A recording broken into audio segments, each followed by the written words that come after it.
Hello and welcome to episode 49 of the podcast, The Pocket Stylist. And we've got a first today because we got a threesome. So for the first time, normally we only have one guest, but today I have two amazing women that I have met through Clubhouse. I have got to know amazingly well for the past year, who I love being in my world. So we have got Steph Honey of Dear Charlie, and we have Erin Buck as well, who is the most amazing VA and an absolute reels guru. So first of all, before we get going, ladies, hello, how are you? Good morning. Morning, I'm good, thank you. I'm good. The sun's out. I've got nice lighting. Hopefully it stays that way. Yeah. I've got rain in Manchester. The weather's not great. But you know, it's a weird one because this morning I walked the dog, and you know when you first take that first step out, and it was raining, and I thought it'll be okay. It'll be fine. And I had my parka on and I had my woolly hat on, and I literally got to where I was walking him and the heavens opened. And I just looked in the rearview mirror and said to him, George, you got no chance, mate. We are going to wait until this rain passes over, which I thought it had. And then I got back out again of the car and it just opened. You know, and you just think, well, I might as well just crack on now and get on with it. But today we're going to talk, aren't we, about personal branding, brand strategy. Erin, how you have created the most amazing brand using certain colours, certain you as a person, the confidence, etc., etc. So first of all, Steph, listen, introduce yourself and tell everybody what you do with regards to being a brand strategist. I will do, thank you. So, brand strategist, brand designer, I've got so many names, I own a sorry, some you probably can't repeat. some I can't probably repeat, more so coming from the husband's direction, when I've not listened to him because of my lovely ADHD brain. We do brand strategy, brand identity, web design, everything, and it's all run through my design studio, which is called Dear Charlie, which is named after my son, and the whole reason why I started it was because of him. And I'd had, not to get out my little tiny violin, but I'd had a lovely nurturing kind of childhood from my mother. However, certain people in our lives were not, and had told me that I wouldn't amount to anything, and I really wanted to prove them wrong.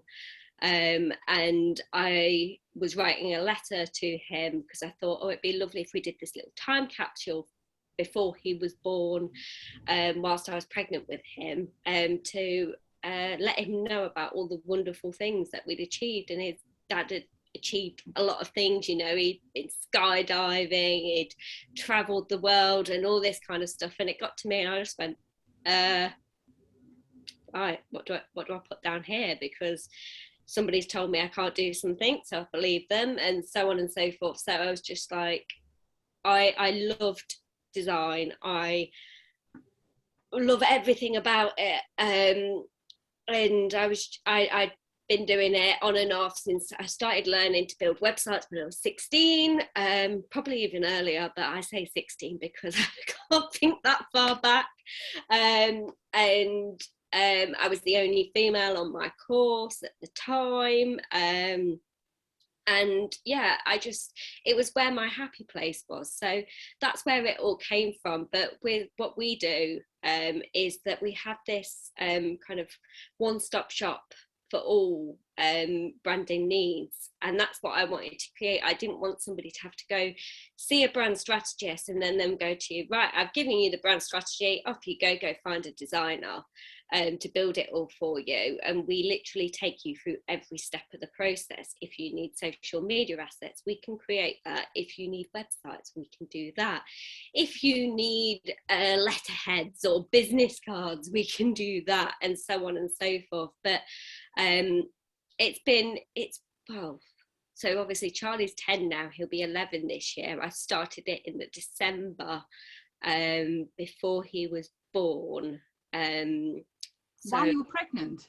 yeah. Did you? Yeah. That was crazy. And I was doing it part-time for 8 years. Whilst working, I then went and worked after I'd had Charlie, I think it was about 3, I went and worked at a design agency. And yeah, since then, I've left the design agency. I've done everything backwards in my life. I was told that I also couldn't go to university. So I ended up getting 2 undergraduate degrees, one in design and innovation and the other one in graphic design. Just thought I'd add that extra one in there just to prove that person wrong even more, so to say. I not only got 1, I got 2. But do you know what's really interesting? And, you know, we all met on Clubhouse, didn't we? We met on Clubhouse, the audio app, about a year ago. So we got to know each other, excuse me, via voice. And, you know, for those of people who don't know Clubhouse, it's an audio app that you jump into these rooms, you can talk to people, you can listen, you can learn, you can build relationships, etc. So I think that's definitely where we all, both yourself, Steph, and Erin, we all met. But I think what's really interesting, Steph, you built my website, right? And what's really interesting, I think, from a personal brand point of view, that there's those 2 words, aren't they, that are quite intrinsic in our world. We talk about personal brand, but actually, what does it really mean? You know, what does it mean? We talk about building a brand, and, you know, Erin, you know, we've watched you grow over the year into this amazing woman that does these reels that I sit and listen to the lives with, and I can laugh out loud because the confidence that comes across in what you do is just so apparent. And I think it's really interesting. And I think, Steph, from a branding point of view, you ask so many questions. You know, you built my website, and I remember thinking, well, I kind of know what I like, and this is me, and I'd had a website for the past however many years, and I liked it. And then you came along and went, right, I'm going to ask you this, I'm going to ask you that. And I was sitting there filling out your client profile form thinking, oh my God, really, I've got to really, really delve down into, from a business point of view, what do I want other people to see about me? And it's really interesting how visually, obviously from my point of view, it's all about clothing, etc. From yours, it's about the visual representation of your business. For me, it's the visual representation of ourselves. And importantly, it's where does the confidence come? Erin, where would you say, because you obviously, when we first met you, you were slightly quieter than you are now. Where do you think, from a personal brand point of view, if we look at, you know, initially where you were as to where you are now, where do you see the growth and kind of why? I was very naive. I started my business, well, I had a business before this one, which was a dog boarding business, and my logo was dead easy. It was a drawing that I'd done of my chocolate Labrador, a line, and it's actually my tattoo that's on my right shoulder or left shoulder. Can't remember, it's behind me, so I don't see it. And so when it came to doing my new business, I thought, oh, you know, and I went down the B line because I'm lived near Manchester, and I went to Manchester Uni, well, I went to Salford, but I lived in Manchester at the time. And the worker bee is a big thing there. So I thought, I'm going to use that. I'll just use this logo. That's my brand, because that's what I thought brand was the logo. And from that, I thought, all right, well, the bee's yellow, black and grey. They're my brand colours. And that's what I lived doing for a year. And then through Clubhouse and meeting Steph and you, it's opened up that I've been able to sort of see that that's not just what brand is, that brand goes like deeper into your personality. And before, I think it was slightly changing before COVID, but before COVID, brand was sort of like a mask. That was your brand, and you owned the brand, and you were the company, but you weren't the brand. Yeah. But then our going self-employed and going into our own little businesses, and the way that we've evolved with marketing and connection since COVID, I try to explain to people is that you're not a company and an owner anymore. The brand is the company and you together. You are your company, and that is what people want to see. So I got on board that, even though I hate being on camera. I've got much used to it over a year of reels, but I'm very, very self-critical, as you know, about wearing things. I get very uncomfortable in clothing that I feel like dresses. Oh my God, you two get messages of freaking me out. I'm wearing a dress.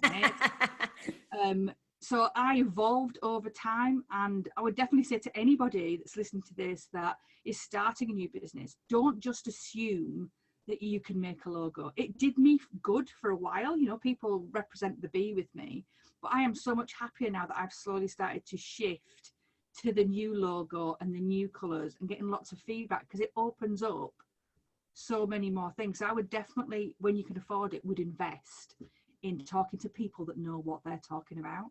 And would you say that, Erin, that after having conversations with Steph, between you, Steph kind of opened up your world with regards to this is what branding is more about? And like you said, it's not just the logo, because it made you think more about, actually, this is about me, and it isn't necessarily about the yellow and black and the grey.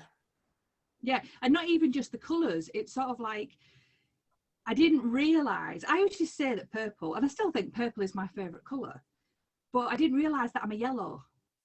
And talking to a brand strategist, you know, they talk about your personality, and I never knew that colours are connected to personality. And you resonate with a colour because that's your in-depth personality coming out. So I actually think I'm shifting, and if I love purple, I am really excited that I am embracing yellow.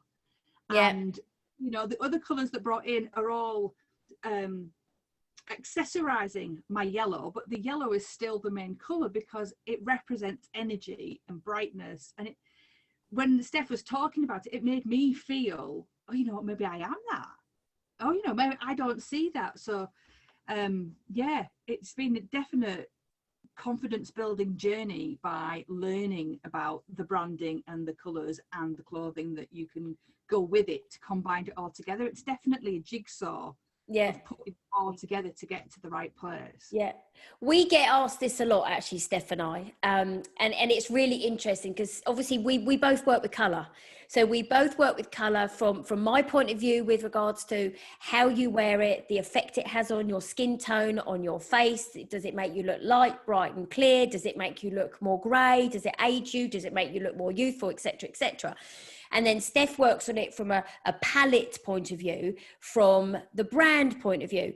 But Steph, how many times do we get asked, and you know where I'm going with this, we get asked, now, if my brand colours are pink, for example, let's go with pink, then I can only wear pink. And you and I have a very strong view on this, don't we? And you know, jump in and say what you think. Well, yeah, I do. I have a very, very strong view on it. The amount of times, if I had pound for every time I heard it, I would be a millionaire, and that isn't even an understatement.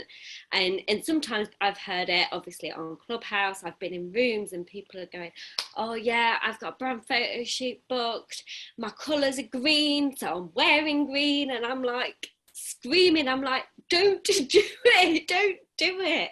Like, Steph, where do you think that comes from, though? I wonder, because obviously we kind of ask the questions, don't we? I wonder where that mindset comes from. And maybe, Erin, you can kind of jump in as well with it. Like I say, I wore yellow, like yellow and bees a lot in the beginning while I was building up, which it did work for me in the fact that, you know, people now see a bee and think a busy bee. Yeah. It really was limiting, but it was from naivety that I wore yellow. And it isn't to say that you can't, for example, wear yellow if, you know, and your brand colours are yellow. That, you know, it's fine if it suits, as I'm sure Lisa will tell you, it's fine if it suits your, you know, your skin tone, and, you know, you feel confident and so on and so forth with it. But I also hear a lot of people go, my colour's yellow. And I'm like, great, what other colours have you got? Oh, just yellow. So they talk to you about single colours. Yeah, they don't even have a colour palette sometimes. They just have a singular colour. And I'm like, okay, the magic numbers between, like, I mean, you can have up to 12, but I like to stick between a magic number of 5 or 6, at a push 7. But it's about, when we're creating colour palettes, we can have different ones. We can have monochromatic, so they're where you do have a singular colour and it's varying shades and so on and so forth.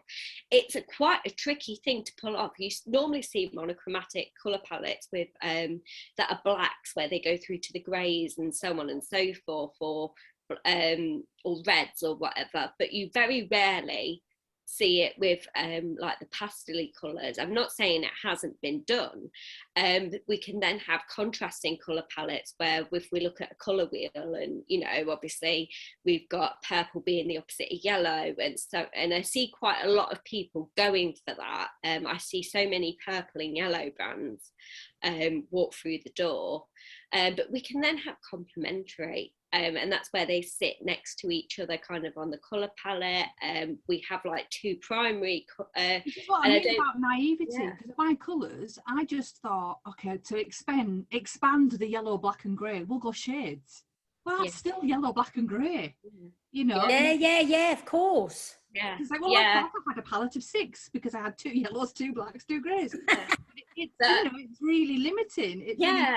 And it's like how I say to people, though, I'm like, and I know we were talking about this the other day, Lisa, and we've obviously said it today, but if you're wearing purple and your brand is pure purple, let's say, for example, you have a purple background on your website and then you stick a photo of you, you're just going to blend into it.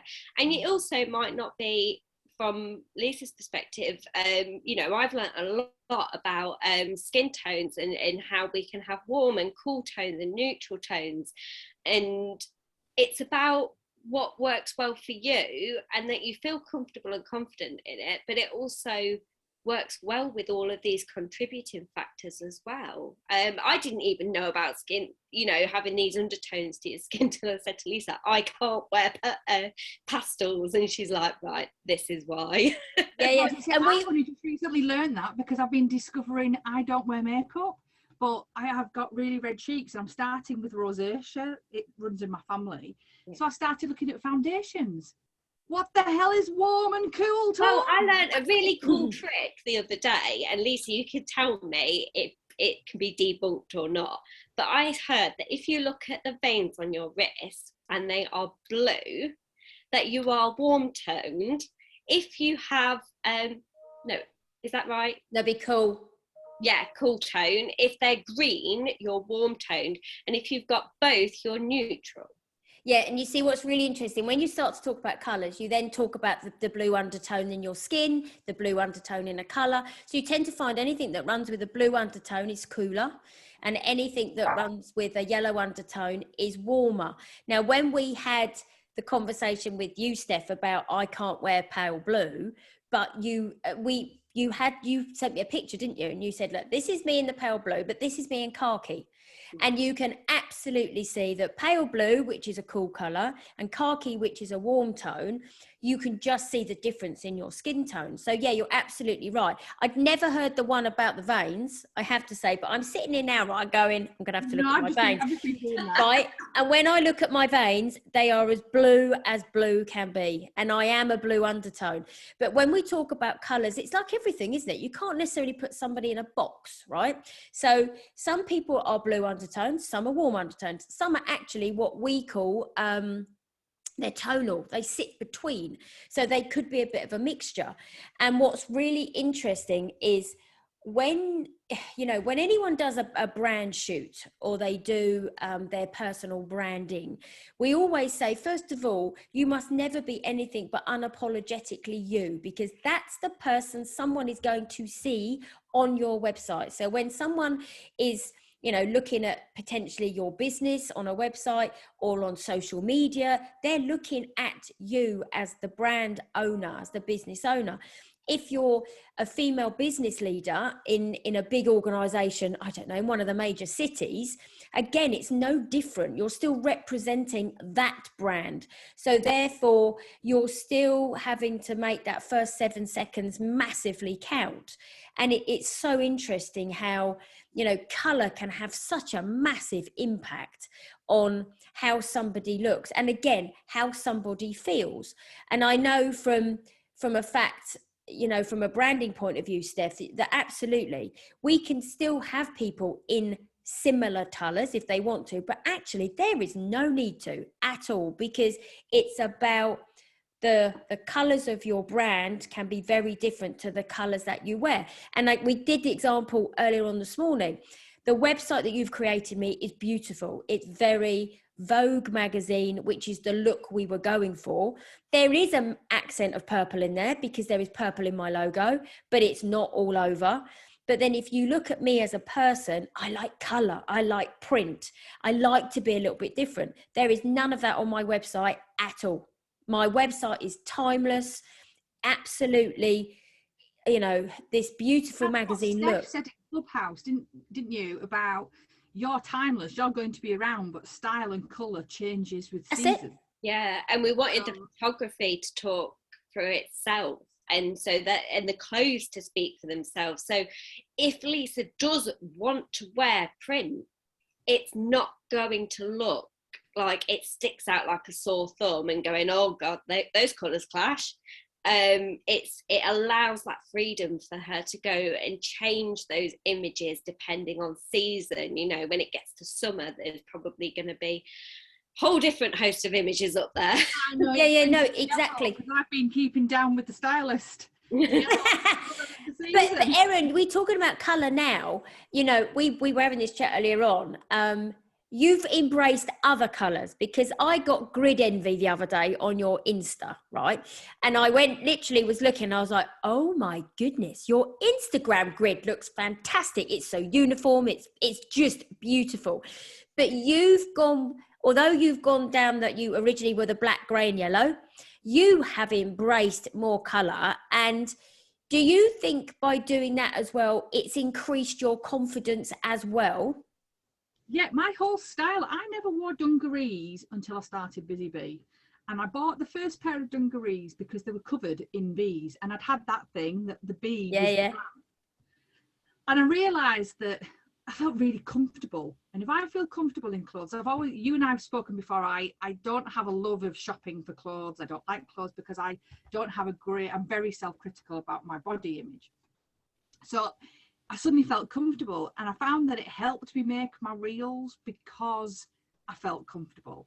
So I bought another pair of dungarees, but you can only buy so many bee dungarees. So I went for what stood out to me, which would have been these ones, which are my rainbow stripy ones. Yeah, so for anybody who is watching on YouTube, you've just seen her show her dungarees. For anyone who is listening on the podcast, Erin is wearing a beautiful striped pair of colourful dungarees. Name dropped by Run and Fly, a Manchester company. There you go. They want to send me freebies, feel free. So I bought them, and I found that not only did it make me feel confident, it made me feel happy when I was wearing these bright colours. But I didn't change my brand because I was having that conflict that everybody was telling me, oh, I see a bee and I think of you. And I thought, well, can't suddenly change to stripes and everything. And then I had a brand audit by Steph, because as I've gone along, I've thought, right, okay, I need to have a look now, and I've done my work and I'm busy with that. I need to look at something else. And we had a chat, and that was when it had come up in a Clubhouse room where you did a room about archetypes. That blew something in my head. It was like, what? And colours fitted personality. And you read about, we told you things about ourselves, and you were able to read these archetypes. And it's sort of like, you know, when you listen to horoscopes. Yeah. Oh, that's me. How do I fit into this archetype? So I went back to Steph and was like saying, you know, what do you think? And I'm really bored with this black, grey and yellow, and what could I do? And she quite rightly said, well, keep the bee, but bees go to flowers, and flowers are full of colour. So let's get some flowers in there. And so she redesigned my Bizzy Bee Bolly to put flower in it, and made the bee not like an outline rather than the block solid colour. And with that, changed my palette. And it was like, oh my God. Now my husband doesn't have much opinion on my business. It's like, he always goes, I don't get it. I don't get reels. I don't get this. Yeah, fine, whatever, blah, blah. But he videos it for you, doesn't he? No, I do all the videoing. Oh, do you? What do you do? Yeah, no. Ah, okay. I video all my own reels. I do all my own editing. But he is I'm not allowed to say he's an amateur. He's a semi-professional photographer and a videographer. So he makes movies. Yeah, Does yeah. he set up your lighting and stuff like that? Yeah, so he's got his photographic lighting. And I was just doing it in the dining room and it was getting really annoyed. So I've done a video this morning. He sets it up and I've got he has this big box square light that shines into the dining room, and he sets up the lighting. It's right, but that's all I've got. I haven't got rings and rings. It's this one box, and I'm stood right in front of this light to try to make all the lights. He's tried to bring more lights out, but I tell you, it can become a little bit stressful doing with his lights. So he just does that for me. But yeah, he does. He helps and everything. But when he came in and I said to him, "Oh my God," I said, "Look what Steph sent me." I looked at him and he went, "Oh, that's really cool." And I was like, oh, it's the first time he's ever had an opinion on my logo or anything like that. So it was like, oh, well, then that is good. If he's going to make an opinion, I like this. So I started redoing my website and things like that. And again, he commented. He was like, yeah, that looks much better. Yeah, no, I like that. Yeah. And it was like, oh, right, okay. And from there, like you say, I've had a few messages now, people telling me that they like my grid. And I have to say, it's down to the colour. I mean, obviously, yeah, my content's just absolutely shit hot. Sorry, excuse me. Excuse the language, it's all about the quality. But it is standing out because it just feels so much better. It feels, you said when Steph, I mean, this is turning into a Steph fan club, but when you worked with Steph, you said she just got me. Yeah. When she came back with the colours, because they are all bright. They all matched together. They were all, well, obviously, yeah. Why am I just sticking with the bee? The world is full of flowers. I can do lots of bright stuff now. But you know what's really interesting there? You said about it's becoming the fan club for Steph, right? But at the end of the day, right, the job of Steph and the job of me, of a stylist, right, is to make you feel good. Right? That word feel is so important, right? The word feel, because when you feel good, whether it's your branding, whether it's what you're wearing, the branding and the clothing comes literally together. But when you feel like that, the confidence is there. You then draw people into your world because they're knowing that actually this is who I am as a person. So it goes back to what you just said, Erin, about how when I worked with Steph, I said, she got me, right? So that's where what Steph does and what I do, it's so important to understand someone's personality, to understand from my perspective, it's the style personality. And for Steph's, it's to understand about the person and the business and then the target audience, because it's so important that, again, goes back to that wording, unapologetically you. And that's where, you know, my job is, and I think sometimes it's about a myth. You know, I'm sure that some people think when they work with a stylist, oh, I'm going to end up looking like somebody I'm not. Maybe in some cases, depends who you work with. But from my perspective, it's about sitting and listening to the person. What do you like to do? Do you have family? Do you work? Do you have a hobby? What do you do? What do you like? Because you start to build the picture of the person. Because a stylist job is never to change somebody, it's to enhance them. It's never to say when somebody walks in, sorry, Erin, when someone walks up to me, that like first meeting, they say, oh, I didn't know what to wear, because I didn't know what you'd say. Do you know what? My job is not to critique what you wear. My job is to say, actually, I can show you something that will make you look amazing. Actually, what you're wearing there is good, but let me show you something else. Go on, sorry. I was just going to say, a twist on the way that you said that about people think that stylists are going to come along and change who they are. What I've learned through listening to you and working with Steph and everything is that the people came along and showed me who I was, and I didn't realize. Yeah. So it was not that you made, you know, that people, so, you know, you could take that as a stylist, is that if you give them a go, if you have, you know, you want to discover, you might find that they agree with what you wear and, you know, I don't know what the word is, make it, you know, make it better, or you think you are a certain way, you think you know who you are, but by getting other people's opinions, you realise that you've not actually been letting who you are out enough. I do tend to find that. I think, obviously, I know you two lovely ladies have gone on and, you know, you're like, I feel so much more confident. And I get that so much. They're like, oh, I didn't realise. And it's not even just about colours. It's about, as you said, Lisa, asking those key little questions to start off with that make you really, really think. And I say, because I am neurodiverse, I'm going to do Erin's little hair flick. It's my little superpower, because I have a lovely skill which is called mimicking, which means that my brain's way to cope when I feel not necessarily uncomfortable, but to fit in, because I've spent majority of my life not fitting in because of this, but now I'm turning it into a positive, and I'm able to get inside your head by using this wonderful skill that I've been blessed with, and basically it's almost like the only way that I can say it is that I imagine that I'm you, but I'm able to then understand the terms of language that you use, and then ask you questions from that you're going to understand, and that is going to pull those little magic things out, like you said, Erin, that you didn't know. It's not that they're not there and that I'm putting words in your mouth. They're already there. They just need drawing out. And I think the same can be said for you, at least with the clothing.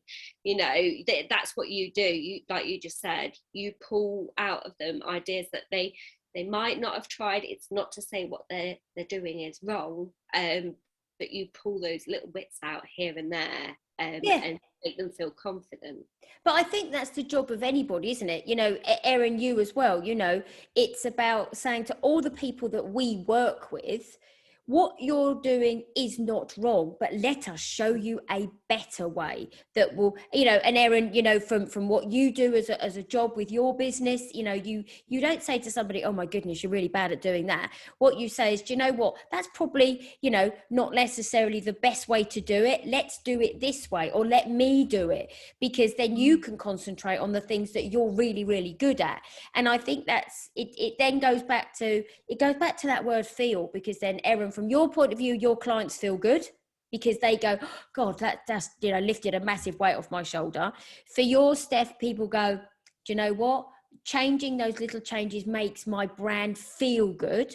And from my perspective, what we wear makes you feel good. So it's the whole feel word, isn't it? You know, in so many different ways. But I think it's sometimes people feel that when they work, I always say, right, if you want an expert, you'd go to a plumber, you'd go to a carpenter, you'd go to, I don't know, the hairdresser. Listen, there's no way I could cut my own hair.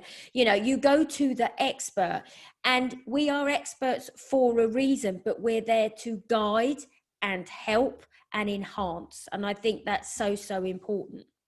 Yeah, no, that's what I like to do with my reels. Well, not with my reels, is that people tag me in their reels and stuff, and I like to encourage them and tell them that, yeah, okay, it's not to the level of a videographer, but that's okay. That's not what reels were supposed to be for. Reels were supposed to be to express your art and your creativity, and for me, your sarcasm that people seem to like. You know, so when you make it too slick, I mean, they might do well, but that bores the heck out of me, because I don't think it shows the personality. So I might give them tips of, okay, that was brilliant, but you need to trim it a little bit tighter. And then, you know, like little things like that to make them better, or to make them feel better about what they've done. And once they get them and they start getting them, they then start feeling confident. And I always say, I met a woman the other day, and I was like saying, once you've got the knowledge and the technique and a bit of practice, you'll be off. You know, you won't need to keep, you know, to have reassurance. You just need to have all that together and you'll be fine. But you said something then, didn't you? I've got a client who last year she was doing monthly videos that she had to do for her business, right? But at the end of the year, she put together all the bloopers of how, you know, when you saw her videos, they were sleek, they were professional, but oh my goodness, what it took to get her to that. And there was laughter, there was the swearing. It was probably the best 2 minutes I'd watched, because it was, and I know her very well because she's a great client of mine, but it was just brilliant to watch. It said that, you know what, we're not all perfect. You know, we can do things in different ways.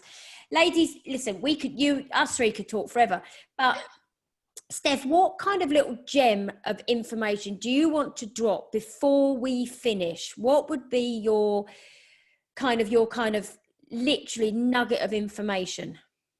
I think one thing that I would say, and Erin touched on it earlier, that if you're really, really struggling, all what you with your brand strategy, so figuring out all of those things to then go on and define that colour palette and the fonts and so on and so forth with your visual identity, is if you write down a list of keywords that resonate with your brand and you, and then you can go on and you can, if you search brand archetypes, you can find your brand archetype. It's a bit like your personal style, what do you call it? It is personal personalities. That's it, style personalities. And you can go on there, you can find it out. You sometimes, again, very similar to those style personalities, you can fit into 2, that's absolutely fine. But that helps give you that little bit of clarity that you probably need to understand the strengths, the weaknesses of your brand. You can find out other brands that fit within those brand archetypes, and just start looking at what they do. You know, you can break rules by all means, but don't just break rules for the sake of it, is what we say in the design world. Is there has to be a purpose behind it. But you can start looking at perhaps colours that associate with those. You can look into colour psychology and see what colours associated with all of that kind of stuff. It depends what you are into, but you don't have to go for it for the sake of it. What matters is that, like, as we've been saying, is that you're confident that you can go ahead with those colours, and please don't wear the same colours. I'll make sure of that, and you make sure of the other bit. Erin, what would you love to leave us with? And listen, it could be even, you know, what would you say from a personal brand point of view, what it's done for you and your brand? It has, my little nugget is, it's okay to start off on your own with your ideas, but if you can afford it, I definitely would invest in talking to somebody that really knows about it, because my business was doing well, but the feedback I've been getting since having a look at my brand and looking into it is just amazing. It has done, you know, it just keeps exponentially growing. So definitely talk to experts. And that's why I've got grid envy. Seriously. I kept looking at it last night thinking, this is stunning. Well, I've got to say, you know, it also helps with your confidence, because you get feedback like that. And in the back of my head, it is, oh, you know, Steph give me the colours. But then I think, oh, yes, but I made that artwork too. Yeah, no, exactly. And that's it, isn't it? It's a bit, listen, I think so many different things are partnerships. Whether you work with your clients, Erin, Steph, you work with your clients, I work with my clients. I always say to my clients, right, this is a partnership. This is not a dictatorship. And I know they look at me and I say, no. I'm not going to tell you what to wear. I'm going to advise, but we do it together. So if you say to me, Lisa, with every will in the world, that might look stunning, but I hate it, I'm never going to make you wear it, because it's a partnership. And I think with all of us three, the way we work with our clients, it is a partnership. So that word, isn't it? Collaboration. Yeah. Absolutely. So listen, I hope. I still say that my grade wouldn't be looking as good without Steph. So I'm just going to. Oh, there you go. That was another final bit of love for you, Steph. I really hope everybody has enjoyed listening to this podcast about branding, and we always touch on more us three anyway. All the details for both Steph and Erin are in the show notes, so please go and have a look. You can go and have a look at what Steph does from her personal branding point of view. You can go and watch some of the amazing reels that Erin creates as well. Listen, we hope you have enjoyed the conversation, and we will see you all soon. See you later, ladies, and thank you so much. Thank you. Bye. Bye.